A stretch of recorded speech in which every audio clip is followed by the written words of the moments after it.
Неопходен е континуиран ангажман на мировните процеси, што ќе овозможи и трајно решавање на конфликтите. Република Македонија е подготвена да биде вклучена во процесите на градење мир во светот, истакна македонскиот председател Ѓорги Иванов на отварањето на Светскиот хуманитарен самит, што се одржува во Истанбул во Организација на Обединетите нации.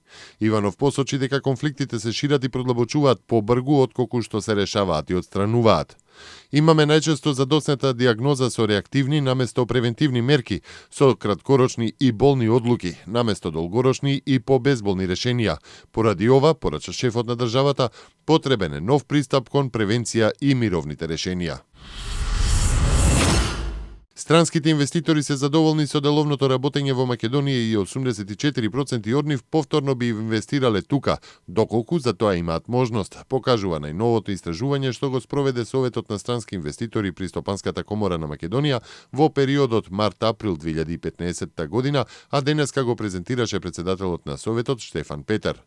Доказ за тоа дека ова не се празни зборови е одлуката на Ван Хул да отвори втора производна линија, како и најавата на Johnson Controls да изгради уште една фабрика во Струмица, истакна Петер.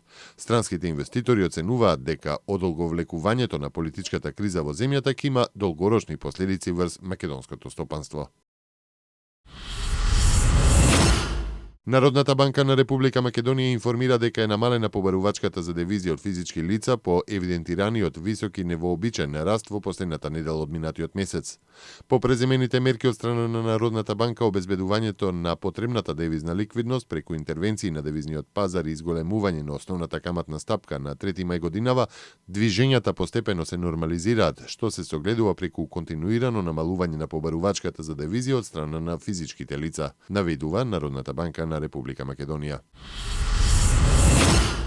Европската унија денеска потврди дека мандатот на естонецот Иво Орав како шеф на делегацијата во Република Македонија завршува и дека на лето ќе биде именуван нов амбасадор што ќе го представува Брисел во македонската држава.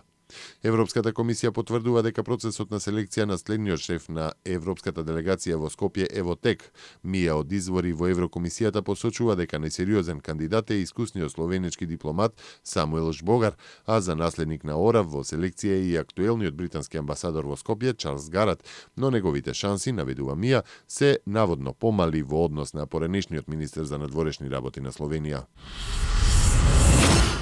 Најмалку 100 лица се убиени во неколку експлозии во крајбрежни сириски градови, каде се упориштата на силите лојални на председателот Башар ал-Асад. Нападите се извршени во градот Тартус, каде загинале 48 лица, и во Јаблех, каде се убиени 53 лица, соопшти Сирискиот центар за човекови права со седиште во Велика Британија. Градовите се нападнати со 7 речиси симултани експлозии. Државните медиуми објавија дека и автобуски станици и болници се цели меѓу нападите. Групата Исламска држава ја презеде одговорноста за нападите во соопштение објавено на интернет, наведувајќи дека цел на нападите биле алавитите, малцинство на кое и Асад му припаѓа.